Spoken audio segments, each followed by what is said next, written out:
Hello everyone, welcome back to my YouTube channel Gyan Anusar. आज के इस वीडियो में मैं आप सभी को मकर संक्रांति के दिन आप किन किन चीज़ों का दान कर सकते हैं तो वही सारी चीज़ें दिखाने वाली हूँ। आप सभी जैसे जानते होंगे इस बार मकर संक्रांति शनिवार के दिन पड़ रही है। तब आप शनि ग्रह को मजबूत करने के लिए ऐसी किस चीज़ का दान करें जिससे आपका जो शनि ग्रह है वो मजबूत हो, ये भी मैं आपको इस वीडियो में बताऊँगी। फ्रेंड्स, मकर संक्रांति से ही दिव्य लोकों में विराजमान देवताओं के दिन प्रारंभ होते हैं। उत्तरायण को देवताओं का दिन माना जाता है और दक्षिणायन को देवताओं की रात्रि। शास्त्रानुसार देवताओं का जो एक दिन है वो हमारे 6 महीने के बराबर होता है। इसीलिए मकर संक्रांति को देवताओं के दिन का जो है वो प्रभात काल माना गया है। मकर संक्रांति पर हम जो भी दान दक्षिणा देते हैं, कहा जाता है उसका हमें 100 गुना फल प्राप्त होता है। और इसीलिए देवताओं के प्रभात काल यानी सुबह होने के कारण मकर संक्रांति को दान और स्नान के लिए विशेष माना गया है। तो चलिए देख लेते हैं कि मकर संक्रांति पर हम किन किन वस्तुओं का दान कर सकते हैं। तो सबसे पहले तो आप अगर दान करना शुरू कर रहे हैं इसी वर्ष से, तो आप सबसे पहले जो जटा वाला पानी वाला नारियल है उसे मंदिर में देकर आएँ। और ये जो नारियल दान की जो प्रक्रिया होगी वो आप हर वर्ष कंटिन्यू भी रख सकते हैं। और अगर आप इसी वर्ष शुरू कर रहे हैं तब तो आपको ज़रूरी है ये दान करना मंदिर में। इसके बाद दूसरी मोस्ट इम्पॉर्टेंट चीज़ है खिचड़ी। आप जानते ही होंगे इस पर्व को खिचड़ी के नाम से भी जाना जाता है। तो आप इस तरह से चावल और हरी मूंग की दाल ले लें, और कहीं कहीं पर काली जो होती है उड़द की दाल वो भी खिचड़ी में चावलों के साथ मिक्स करके दान की जाती है। और इस तरह से दक्षिणा आप अपने सामर्थ्य अनुसार ज़रूर रख लें। इससे होगा क्या, दक्षिणा में अगर कोई कमी होगी तो वो हमारी पूरी हो जाएगी। और इसके बाद देखिए, आप इस तरह से तिल और गुड़ भी दान कर सकते हैं या तिल गुड़ से बनी मिठाई भी दान कर सकते हैं, लेकिन तिल का दान आप ज़रूर करें। और इसके बाद ये देखिए, मूंगफली दान कर सकते हैं आप, मूंगफली और गुड़ से बनी गज्जक दान कर सकते हैं। और फिर इस तरह से देखिए, अगर आप आर्थिक रूप से सक्षम हैं तो आप जो वूलन ब्लैंकेट्स होते हैं वो दे सकते हैं। और वरना आप इस तरह की देखिए बेडशीट्स आती हैं, वो कम रेट में आ जाती हैं थोड़ा, तो आप वो दान कर सकते हैं। ऊनी वस्त्र दान करने से हमारे जो कुंडली में राहु केतु की दशा है वो अच्छी होती है, और खासकर वो वस्त्र काले और ऊनी हो। और इसके बाद देखिए, इस तरह से आप साड़ी भी दान कर सकते हैं। अगर आप सुहागिनों को देना चाहते हैं कुछ, तो साड़ियाँ दे सकते हैं, या आप सूट भी दे सकते हैं। आप इन चीज़ों को 14-14 करके भी दे सकते हैं और एक एक भी दे सकते हैं। ज़रूरी नहीं है आप 14 सूट या 14 साड़ियाँ ही दें। और इस तरह से देखिए, वूलन सूट्स आते हैं। आप अगर कैपेबल हैं, आप आर्थिक रूप से सक्षम हैं, तो इस तरह से वूलन सूट्स भी दे सकते हैं आप। और या इस तरह से देखिए, वुलन आप कैप भी दे सकते हैं। बच्चों की ले लें, लेडीज़ की ले लें, या बुज़ुर्गों की ले लें, जैसा आपकी इच्छा हो। ये सिर्फ आइडियाज़ हैं दान के। आपको जैसा आपकी सामर्थ्य है, जैसी इच्छा है वैसे दे सकते हैं। इस तरह से वुलन मोजे दे सकते हैं दान में बच्चों को या लेडीज़ को। शॉल वुलन दे सकते हैं, और इस तरह से लेडीज़ शॉल भी दे सकते हैं, जेंट्स शॉल भी दे सकते हैं। देखिए, मकर संक्रांति का जो दान है, सबसे पहले आप अपने मानदानों को, फिर ब्राह्मण को, कन्या को, गरीब को, इस तरह से दें। और इस तरह से पैंट शर्ट की जोड़ी दे सकते हैं आप। और इस तरह से देखिए, फ्लास्क आते हैं चाय कॉफ़ी के, आप देना चाहें तो ये भी दे सकते हैं। अच्छी कंपनी के जो होंगे उनके रेट थोड़े ज़्यादा होंगे, और अगर लोकल के देंगे तो रेट कम होंगे। तो आपका जैसा सामर्थ्य हो आप उस हिसाब से दें। तो चलिए अब देख लेते हैं कि पूजा पाठ से संबंधित ऐसी कौन कौन सी चीज़ें हैं जो आप दान कर सकते हैं। देखिए, इस तरह से दिए आते हैं पीतल के, आप वो दान कर सकते हैं। और ये छोटे लोटे आते हैं तांबे के, आप वो दे सकते हैं। छोटे छोटे प्लेट, कटोरियाँ, ये दे सकते हैं। या बड़ा आप अगर देना चाहते हैं, सामर्थ्य है आपका, तो आप बड़ा लोटा दे सकते हैं, पीतल का, तांबे का।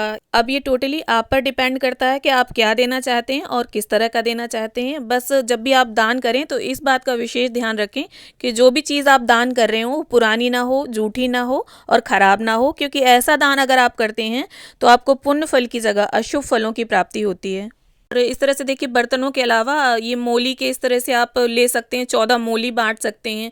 जो भी पूजा पाठ में रुचि रखते हैं, जिनके घरों में पूजा होती है, आप उनके घरों में ये मोली बांट सकते हैं। और इस तरह से देखिए, ठाकुर जी की गद्दियाँ आती हैं, आप वो दे सकते हैं। और इस तरह से ऊनी वस्त्र दान कर सकते हैं ठाकुर जी के। नॉर्मल वस्त्र भी दान कर सकते हैं, ऐसी कोई बात नहीं है कि आप ऊनी ही दें।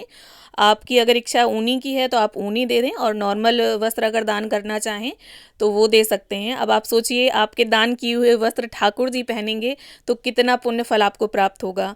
और इस तरह से देखिए, टोपियाँ आती हैं ठाकुर जी की, आप वो दे सकते हैं। जिनके घर में भी ठाकुर जी की सेवा होती है, आप उन्हें दान ये कर सकते हैं। और इस तरह से देखिए ठाकुर जी के श्रृंगार की सामग्री आप कोई भी दान कर सकते हैं, मालाएं दान कर सकते हैं। बस आप इस बात का ज़रा ध्यान रखें कि आप अपनी कमाई का 10वां हिस्सा आपको दान करना चाहिए, और जिसे भी आप दान दे रहे हैं उसके घर जाकर आपको दान देना चाहिए, अपने हाथ पर दान रख के उसको देना चाहिए। घर बुलाकर अगर हम दान करते हैं तो ये थोड़ा कम शुभ फल प्रदान करता है। इनके अलावा अगर कोई ब्राह्मण मंत्र जप करते हैं या कोई भी मंत्र जप करता है तो आप इस तरह से तुलसी माला, वैजंती माला, ये चीज़ें भी दान कर सकते हैं। और इस तरह से देखिए चंदन दान कर सकते हैं आप, पीला चंदन, अष्टगंध चंदन, और ये पूजा पाठ से रिलेटेड चीज़ें हैं। बहुत से ऐसे आइडियाज़ और भी हैं, जैसे मुकुट दान कर सकते हैं आप, और ठाकुर जी की बांसुरी दान कर सकते हैं, ये पैंटियाँ हैं ठाकुर जी की, आप वो दान कर सकते हैं। फिर इसके बाद ये देखिए इस तरह से छोटी छोटी धार्मिक पुस्तकें आती हैं, आप वो दान कर सकते हैं 14। बस आप इस बात का विशेष ध्यान रख लें कि आप जिन्हें दे रहे हैं वो पढ़ेंगे या नहीं पढ़ेंगे, और जिनके घर में पूजा पाठ होता हो, पूजा में वो इंटरेस्ट रखते हो, उन्हीं के घर आप दान करें। ऐसा ना हो आप दान करें और आपकी दी हुई ये पूजा की पुस्तकें यहाँ वहाँ पड़ी रहें। और इस तरह से देखिए श्याम नाम की माला की बुक आती है, आप वो दे सकते हैं। आप सोचिए आपकी दी हुई बुक अगर कोई पढ़ेगा और भगवान का नाम लेगा तो आपको भी इसका पुण्य फल प्राप्त होगा। इस तरह के देखिए आसन आते हैं पूजा के, आप वो दे सकते हैं। और जैसे देना चाहें, जूट के या ऊनी आसन दे दें तो बहुत ही अच्छी बात है।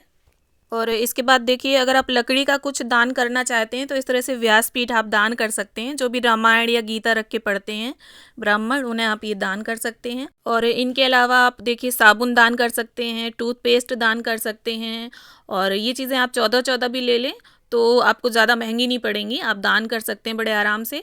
और इस तरह से बिस्किट के पैकेट बच्चों को, या फ्रूटी, इस तरह से नमकीन के पैकेट 14-14 करके आप बांट सकते हैं। और ये देखिए कॉफ़ी और चाय के इस तरह से पैकेट्स आते हैं छोटे छोटे, आप वो 14 करके बांट सकते हैं।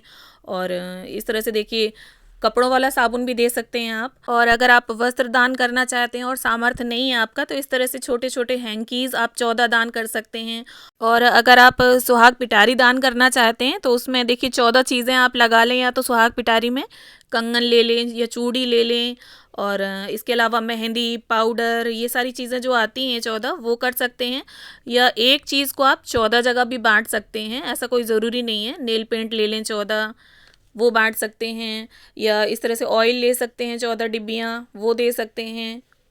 आप इस तरह से देखिए कुछ भी दान करें सुहाग का सामान, पर मकर संक्रांति पर सुहाग का सामान आप ज़रूर दान करें, क्योंकि ऐसा माना जाता है कि सुहाग का सामान अगर हम मकर संक्रांति पर दान करते हैं तो इससे हमारे सुहाग में वृद्धि होती है। आप कुछ भी ले लें, अगर आप लिपस्टिक वगैरह जो मैं सामान दिखाया आप वो ले सकते हैं। और देखिए अगर सामर्थ्य नहीं है आपके पास तो आप कांसे के बिछुए दान कर सकते हैं, या सामर्थ्य है आपका तो आप चांदी के बिछुए ले लें, लेकिन चांदी दान करना भी बहुत ही पुनीत होता है। और अगर आप किसी कन्या को कुछ देना चाहते हैं चांदी का तो इस तरह से छोटी छोटी पजेबें ले सकते हैं, सिक्का दान कर सकते हैं चांदी का। और जैसा मैंने बताया शनिवार को पड़ रही है मकर संक्रांति, तो आप इस तरह का देखिए शनि यंत्र आता है, आप वो 14 दान कर सकते हैं, इससे आपका जो शनि ग्रह है वो मजबूत होगा। और इस तरह से देखिए कन्याओं को आप अगर दान करना चाहते हैं तो पर्स ले सकते हैं, आप घड़ी ले सकते हैं, क्योंकि ऐसा माना जाता है कि मकर संक्रांति पर अगर हम कन्या को कुछ दान करते हैं तो इससे हमें गौदान के बराबर पुण्य फल की प्राप्ति होती है। और घड़ी और पर्स के अलावा अगर आप कुछ और भी महंगा आइटम देना चाहते हैं तो इस तरह से देखिए स्वेटर आते हैं बच्चियों के, आप वो दे सकते हैं। तो चलिए अब हम देख लेते हैं कि अपने शनि ग्रह को मजबूत करने के लिए शनि यंत्र की जगह और क्या दे सकते हैं हम। आप इस तरह से देखिए बर्तन स्टील के दान कर सकते हैं। आप इस तरह से 14 कटोरियाँ ले लें, ये ज़्यादा महंगी भी नहीं पड़ेंगी आपको। और अगर कटोरियाँ नहीं लेना चाहते तो इस तरह का आप टिफ़िन बॉक्स ले सकते हैं, और क्योंकि स्टील में भी कहीं ना कहीं थोड़ा सा लोहा मिक्स होता है, तो लोहा दान जब हम करेंगे तो उससे हमारा शनि ग्रह जो है वो मजबूत होगा। और अगर आप दान इससे भी अधिक करना चाहते हैं तो इस तरह का बड़ा बॉक्स ले सकते हैं आप। और करें क्या, आप ये जो खिचड़ी या तिल दान करेंगे आप तो इनमें भर के आप दान कर सकते हैं, या इस बॉक्स में बड़े वाले में, या टिफ़िन बॉक्स में, या कटोरियों में दान कर दें आप। और इस तरह से देखिए पोहा का पैकेट्स आते हैं, आप वो दान कर सकते हैं। शू दान कर सकते हैं आप, या तो बच्चियों को या बुज़ुर्गों को, आप जिसको देना चाहें आप उसे शू दान कर सकते हैं, क्योंकि ठंडियों का मौसम है तो कुछ इस तरह की चीज़ें हमें दान करनी चाहिए जो ठंड से हमें सुरक्षा प्रदान करें। और अगर बच्चों को और भी आइडियाज़ आपको चाहिए दान के, तो इस तरह से आप रजिस्टर दान कर सकते हैं, और ब्रश पेन आते हैं, सिंपल पेन आते हैं, बॉल पेन, कलर्स आते हैं, आप वो दान कर सकते हैं। ये चीज़ें तो आप ऐसे हैं कि 14-14 करके भी दान कर सकते हैं। और एक खास बात, आप मकर संक्रांति के दिन तिल ज़रूर दान करें, क्योंकि शनि देव ने अपने क्रोधित पिता सूर्य देव को प्रसन्न करने के लिए तिल का ही प्रयोग किया था, और इससे प्रसन्न होकर सूर्य देव ने वरदान दिया था कि जब भी वो मकर राशि में आएंगे तो तिल दान और तिल पूजन से वो प्रसन्न होंगे। तो अगर आप जब तिल दान करें तो उसे दान करते समय अपने पितरों का, और अगर अन्य कोई वस्तु दान करते हैं तो देवताओं का ध्यान अवश्य करें। और अगर आप मकर संक्रांति पर शू या लोहे का कुछ आइटम दान करना चाहते हैं तो देखिए, शनिवार को आप इसे ना खरीदें, कुछ दिन पहले ही खरीद कर रख लें, और शनिवार के दिन इन्हें दान करने में कोई मनाही नहीं है, आप दान कर सकते हैं। उम्मीद करती हूँ वीडियो में दिखाई गई दान सामग्री से मकर संक्रांति के दिन दान करने में आपको हेल्प मिलेगी। वीडियो अगर अच्छा लगा हो तो इसे लाइक कर दें, फ्रेंड्स एंड फैमिली मेम्बर्स के साथ शेयर कर लें, और चैनल को सब्सक्राइब करना ना भूलें। तो मिलती हूँ अगले वीडियो में नए टॉपिक के साथ। तब तक के लिए आप सभी को मकर संक्रांति की ढेरों शुभकामनाएं।